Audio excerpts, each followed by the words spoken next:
Hello guys, and welcome back. Today we're going to talk about circuit elements. First topic is going to be passive circuit elements.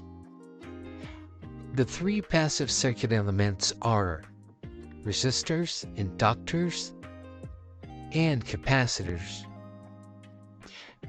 A passive circuit element is incapable of delivering power to a circuit. However, inductors store energy in the form of current, and capacitors store the energy in the form of voltage. So they can release energy previously stored back to the circuit. How can we represent the voltage and current relationship for these three passive elements? As phasors.